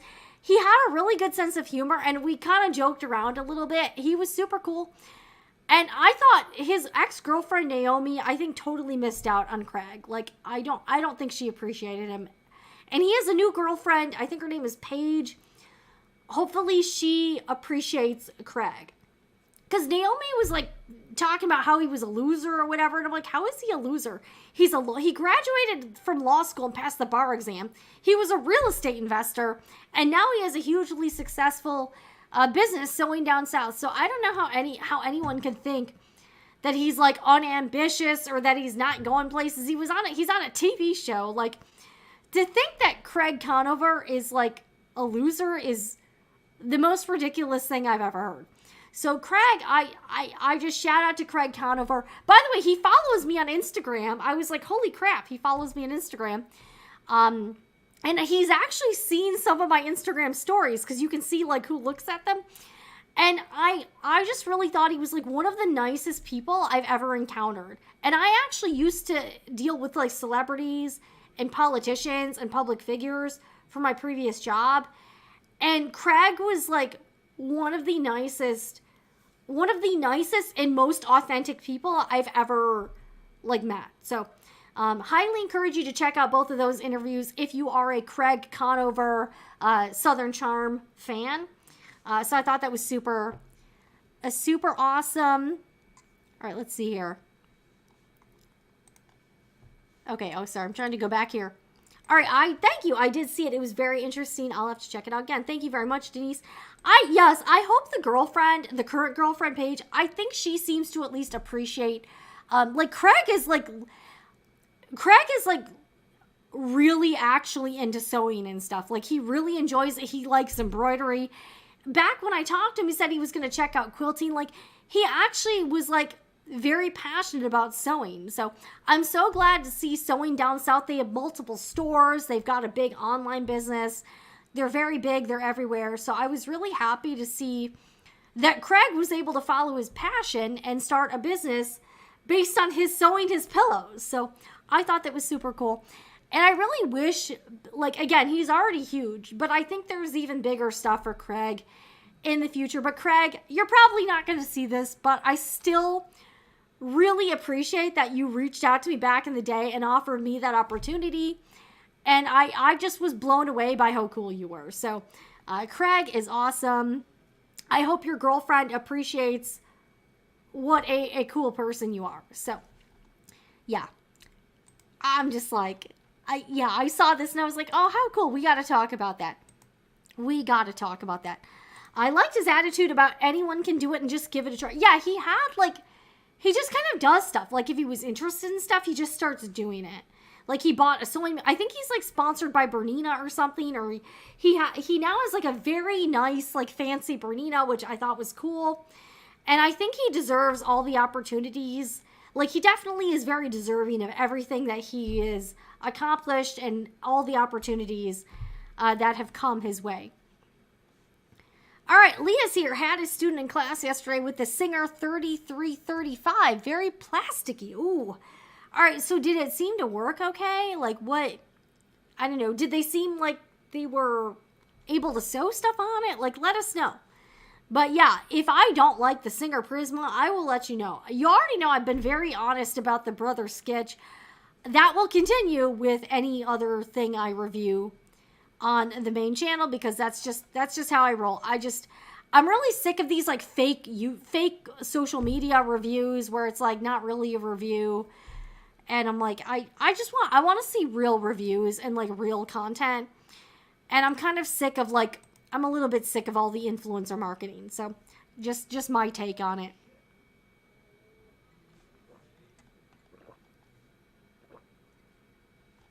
All right. The pressure foot attachment would possibly wear out. Ooh. As it was a plastic slide-in connection for the feet. Well, hey. If that's how it is, I am really curious about the machine. So I'm probably gonna buy it. Like, if I can find it at a good price, I'm probably gonna go ahead and buy it. So yeah, we'll test it out. I'm curious. I'm very curious about it because I've never used a modern Singer home sewing machine before. Yeah. So we'll have to see. I've never actually done a 4-step buttonhole. So we'll see. Maybe we'll do some videos with the machine if I can get it. I still have to open the Ditto sewing pattern projector. I know, guys, it's been almost a year and I still have not opened it. I'm really embarrassed. It's in my front foyer right now, my hallway, and I still haven't opened it. It's super embarrassing. So it is what it is. All right, guys. Well, we got to do this. We got to do this. It is time again this week for...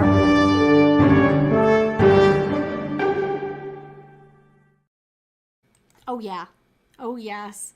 If you are somewhat new here, I am pretty into the Korean drama scene, and I do like to, update you. Again, if you're not into this, I totally understand.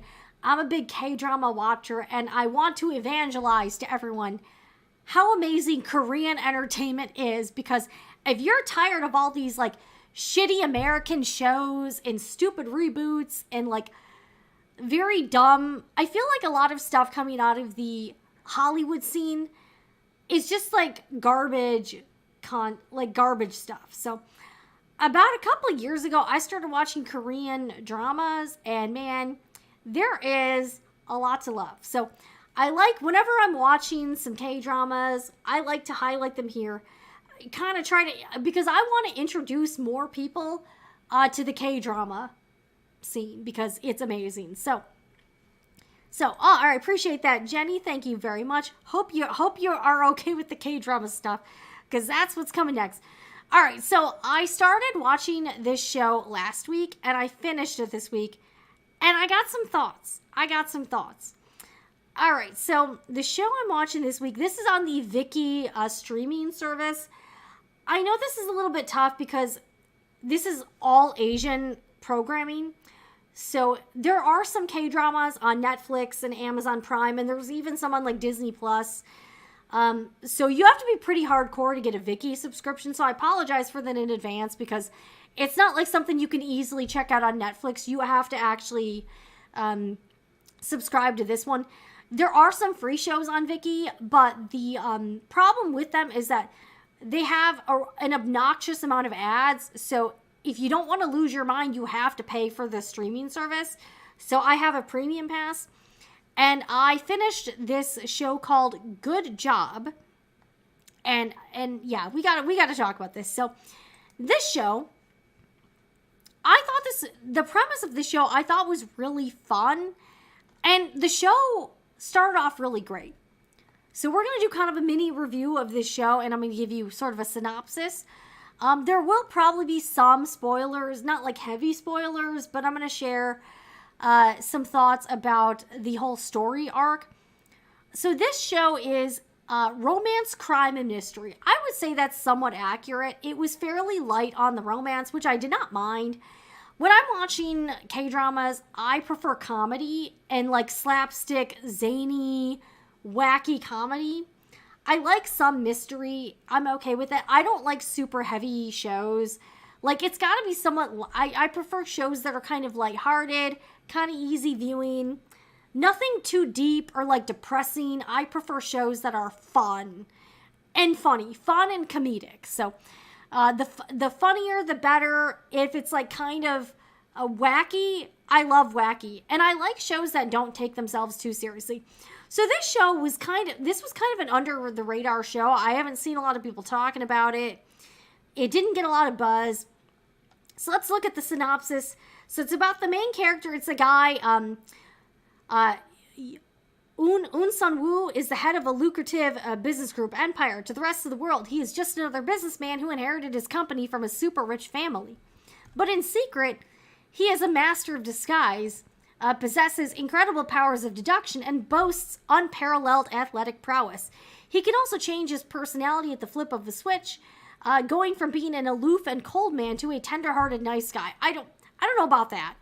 He puts all of this to good use by running a detective agency where he uses his various skills to solve crimes and thwart intrigue. Things change when he meets the poor but altruistic Dawn Sarah, a young woman who has incredible vision. Literally, like, she has, like, kind of superhuman vision, so she can see stuff that's, like, super far away. She wants to keep her gift a secret, so she wears thick glasses. By the way, she only wears thick glasses in, like, episode 1. Like, after the first episode, you never see her wearing the glasses again. So I thought that was a bit misleading. She has taken on a lot of minor jobs to help support the people she cares for. But when she meets Un Sun-woo, the duo begins solving crimes together. But when Cupid turns up on the scene, what will become of their budding partnership? This was a 2022 show. So the main actors are Jung Il-woo. He was the main lead in another show called Cinderella and the Four Knights. And the girl in here, I think she was in a girl group called Girls' Generation. I've never heard of her before. And I've never seen her in any other shows. So I was not very familiar with this actress, but I've seen the guy before, and he's a good actor. Like, he can play different roles, and I think he's pretty solid in terms of his acting ability.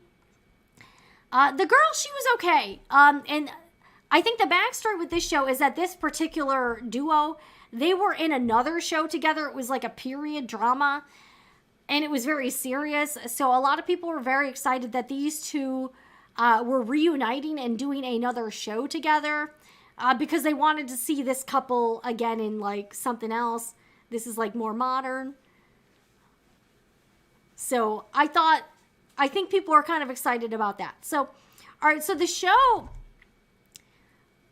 the good things I liked about the show is that the guy, he kind of has like a Bruce Wayne like secret Batcave thing going on where like he's got all of these like he's obviously very, very, very wealthy. He's got like a secret lair. It's got all of this technological stuff. His sidekick is like a lawyer, and I'm not joking, they ride around in like this beat up old van that looks like it's like the Scooby-Doo mystery machine. And there were a lot of comments about that. So one thing about Vicky is that when you're watching it, people can leave real-time comments. So you can see what other people are saying about particular scenes. And it's kind of fun because I like that you can see what other people think about the show. And people were making fun of that van throughout the whole thing. The van, here, I think I can show you some scenes. I don't want to show you too much because of the copyright stuff, but I can probably show you some screenshots from it hopefully without getting hit too much. But this is like the premise. I thought the premise looked really fun, and I thought it would be a really like cool watch. And I will say it definitely started off that way. So here, let me bring this up here. And again, I am a paid subscriber. So I want to give you sort of a sense of like what the show is. And it starts out with him explaining the mystery. And it starts out with like he's in disguise at like this auction. So the backstory is that he's like an heir to like this conglomerate corporation thing. I'm not even sure what their main business was. Like they never really explained like what the business. Yeah, I was confused on like what the focus of this corporation even was or what they really did. It was just like random office. His mother was murdered 20 years ago, and his father had given his mother this like super fancy diamond necklace. It looked like it was probably like millions of dollars, and the necklace had disappeared. So at the beginning of the show, you're like, okay, so we're gonna. So it's sort of like what happened to his mother and what happened to this missing necklace that's like priceless heirloom or whatever. So I'm like, okay, that sounds kind of intriguing. Like, you know, we all love mysteries involving priceless heirlooms and like murder, right? So I was like, okay. So it starts off with this like auction thing, and you can kind of see, and then it starts off with a lot of action. He's, you know, trying to figure out more about the necklace. Let me see if I can find his lair. Okay. All right. I gotta show you guys the van, though, because the van, you're gonna be like, what in the world? Okay, so here's one scene. I gotta show you guys the van. You guys are gonna laugh. It's funny.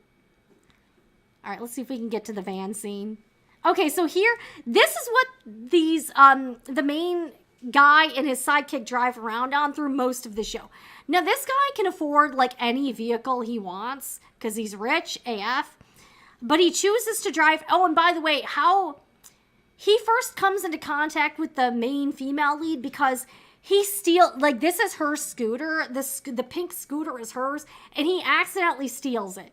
So they first come into contact because he accidentally steals her scooter. But like this van, like what in the world?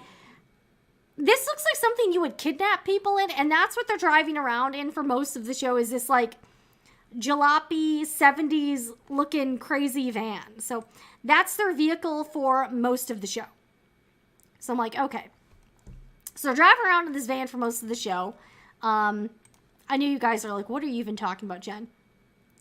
And the female, the leads actually meet at a casino. All right, I'm trying to find his, so she thinks he's like a thief. So here's the female lead. And yeah, she doesn't, and here's like their first meeting or whatever. And he wears all these disguises. I'm trying to find his secret bat cave here. Okay, so here's like the secret lair. Wait. So here's the secret lair, and you can see they've got like all of this. Yeah, so they've got all this like technological stuff. It's in like a basement. It's secret. Here's the sidekick. So that's kind of how it starts off. So I would say overall, this show had a lot of great, crazy hijinks that I really enjoyed. Like, there are some scenes in there that had me, like, rolling on the floor laughing because they were so, like, ridiculously over the top silly.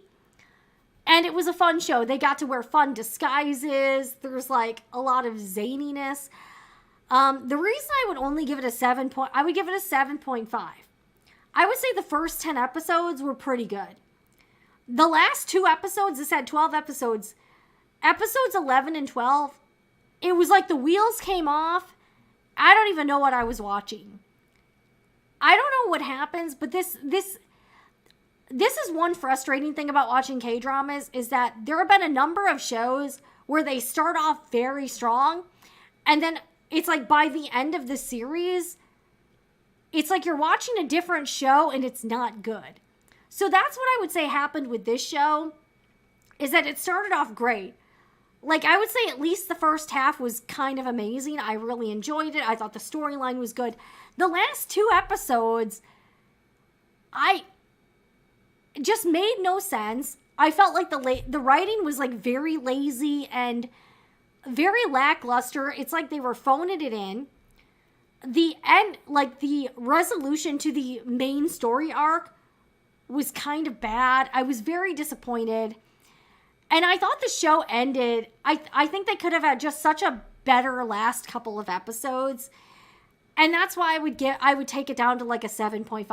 The other thing that drove me crazy is that, you know, that mystery that I told you about that started off the show with the missing necklace and all that? All right, spoiler alert. So if you don't want to be spoiled, maybe tune out for like a couple seconds. You never learn what actually happened to the necklace. I'm not joking.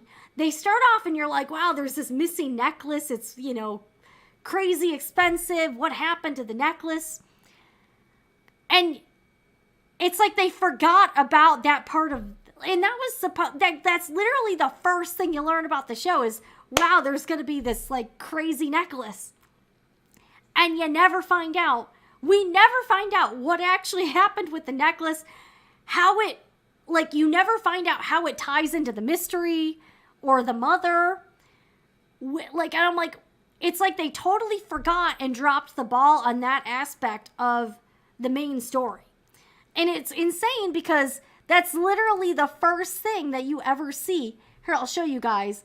That's literally the first thing you see about the whole show is this freaking, like, necklace here. And you never actually learn. Here, I'll show you guys this.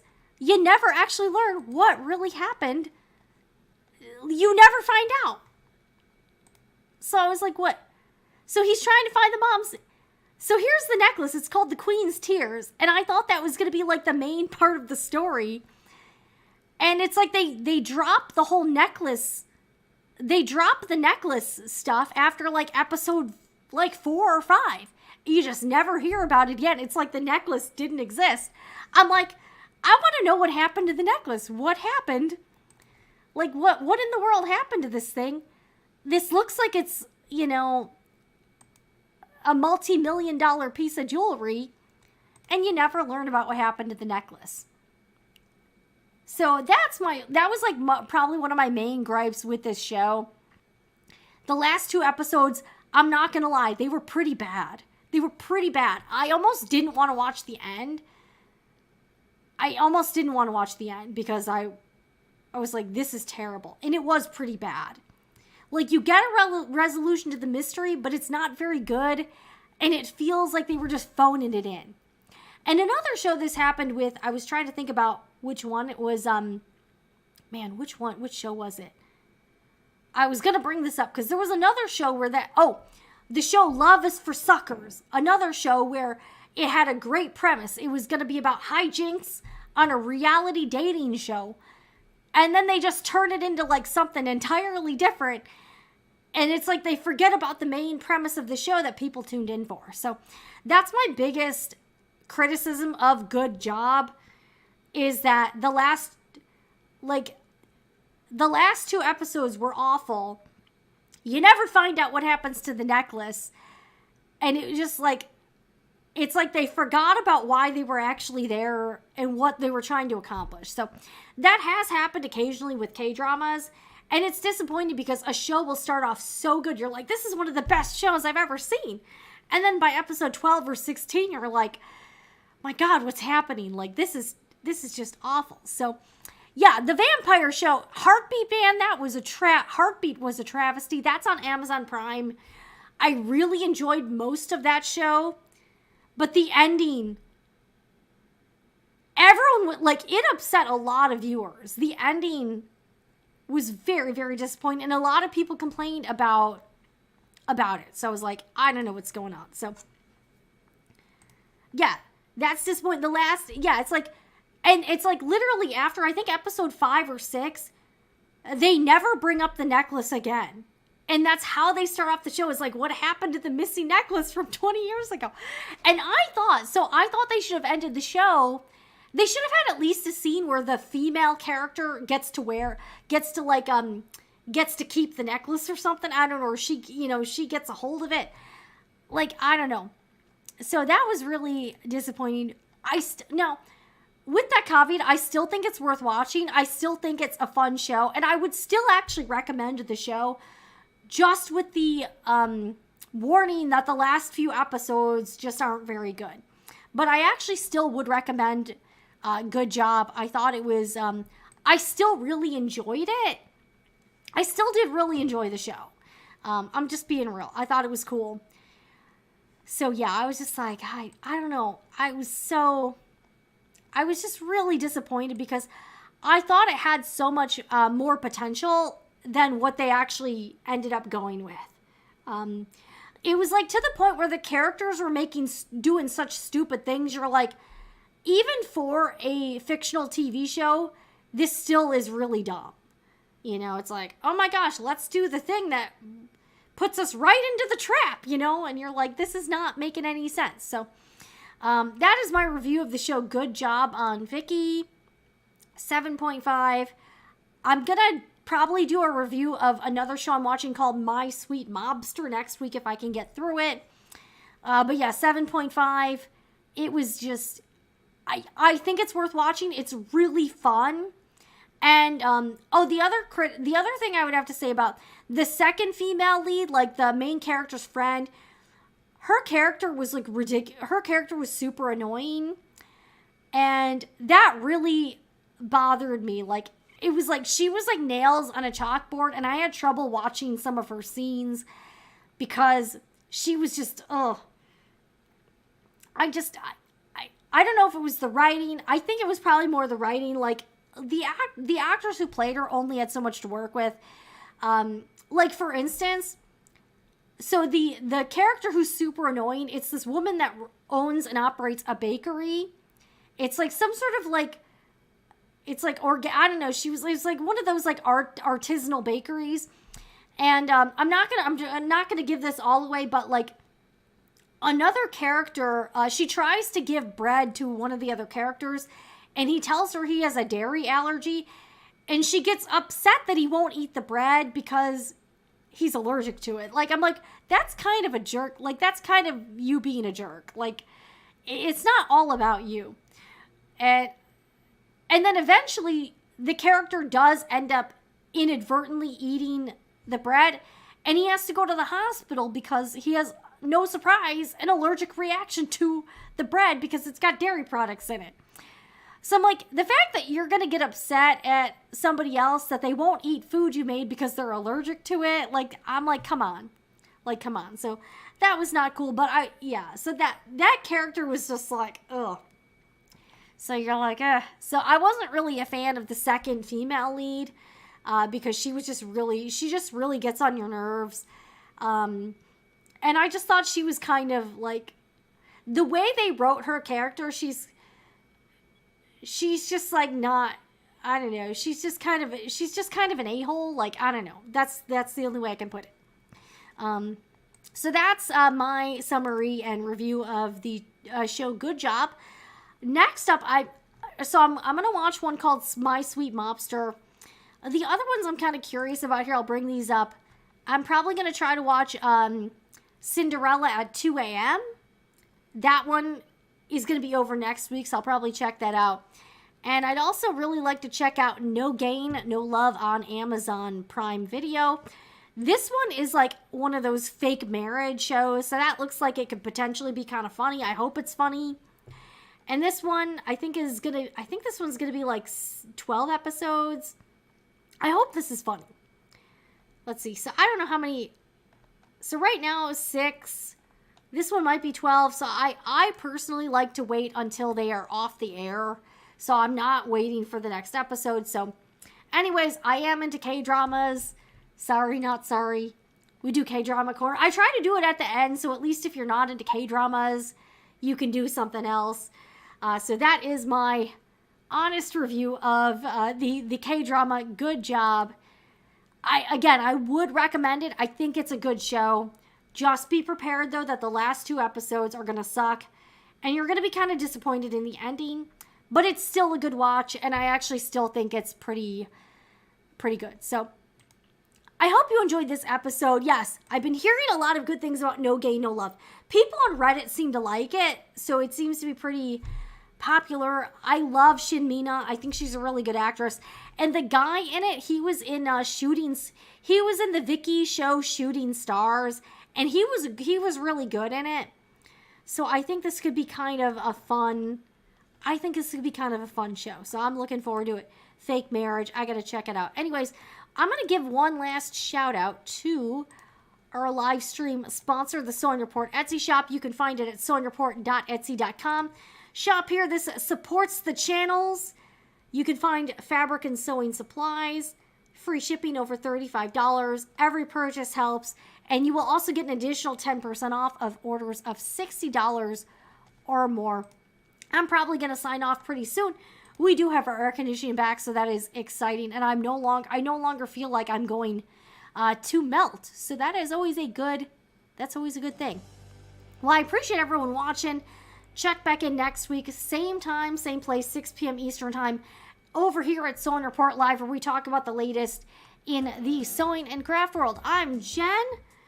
Hope everyone has a great week. Happy sewing, everyone, and I hope your air conditioning stays on. And I will see you again next time.